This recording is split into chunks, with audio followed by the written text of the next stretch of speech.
আমার দুটি সন্তান মারা গেছে, এমন কোন হাদিস কি আপনি শোনাইতে পারেন যে হাদিসের মাধ্যমে আমরা সান্ত্বনা পাবো, যে হাদিস আমাদেরকে সান্ত্বনা দিবে? দুইটা সন্তান মারা গেল, আমি আর আমার পরিবার সান্ত্বনা পাবো, এমন কোন হাদিস আসেনি? আবু হাসান রহমতুল্লাহ আলাইকে আবু হুরায়রা রাদিয়াল্লাহু তাআলা আনহু বললেন, হ্যাঁ এরকম হাদিস আছে। কয় কি হাদিস? তোমার যে ছোট সন্তান মারা গেছে এদের ব্যাপারে রাসূল সাল্লাল্লাহু আলাইহি সাল্লাম বলেছেন, সিগারুহুম দামিসুল জান্নাহ, তোমাদের ছোট সন্তানগুলা জান্নাতের প্রজাপতি হয়ে যায়। ইয়াতালাক্কা আহাদুহুম আবাহু আও ক্বালা আবাওয়াই, এই ছোট সন্তান কিয়ামতের ময়দানে তার বাবার সাথে, অথবা নবীজি বলেছেন তার বাবা মা উভয়ের সাথে সাক্ষাৎ করবে, করার পর ফায়াখুযু বিসাউবিহি আও ক্বালা বিয়াদিহি, তার কাপড় অথবা তার হাত ধরবে। এই হাদিসটা দেখে নিদিয়ে তাকান।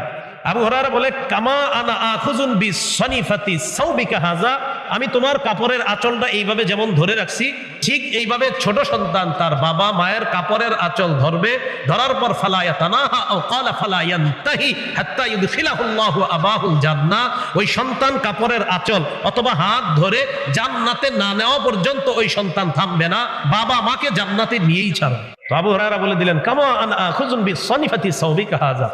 ইবনে মাজাহ কিতাবের নাম, 82 নম্বর হাদিসের বর্ণনা। আম্মা জান আয়েশা সিদ্দিকা রাদিয়াল্লাহু তাআলা আনহার বর্ণনা, তিনি বলেন রাসূলুল্লাহ সাল্লাল্লাহু আলাইহি ওয়াসাল্লামকে এক আনসারী ছোট বালকের জানাজায় রাসূলকে ডাকা হয়, আহ্বান করা হয়। ছোট একটা আনসারী এক ছোট সন্তান মারা গেছে, জানাজা পড়ানোর জন্য নবীজি সাল্লাল্লাহু আলাইহি সাল্লামকে আহ্বান করা হয়েছে। আম্মা জান আয়েশা সিদ্দিকা রাদিয়াল্লাহু তাআলা আনহা বলেন, ইয়া রাসূলুল্লাহ, এই সন্তানের জন্য সুসংবাদ, এই সন্তান তো জান্নাতের চড়ুই পাখির মধ্যে একটা চড়ুই পাখি হয়ে গেছে। ছোট সন্তান, আরেক হাদিসে জানলাম প্রজাপতি, এই হাদিসে জানলাম চড়ুই পাখি। তো আম্মা জান আয়েশা বলে, ইয়া রাসূলুল্লাহ, এই সন্তান লাম ইয়ামালি সুআ ওয়া লাম ইউদরিকহু, এই সন্তান তো কোনো গুনাহ করে নাই, গুনাহ তাকে স্পর্শও করে নাই, কতই না সুসংবাদ, সে জান্নাতের একটা চড়ুই পাখি হয়ে গেছে। এই হাদিসে জানলাম জান্নাতের চড়ুই পাখি। এই যে বাচ্চা মারা যায়, এই বাচ্চা মারা যাওয়ার পর তাকে দুধ পান করানোর জন্য জান্নাতে একজন দুগ্ধ দানকারিনী, যিনি দুধ পান করাবে, একজন এরকম দুধ পানকারিনী নারীকেও আল্লাহ ঠিক করে রাখেন। আপনাদের বিশ্বাস হয় না কথাটা? আরে সহিহ বুখারীর বর্ণনা, 1382 নম্বর হাদিস।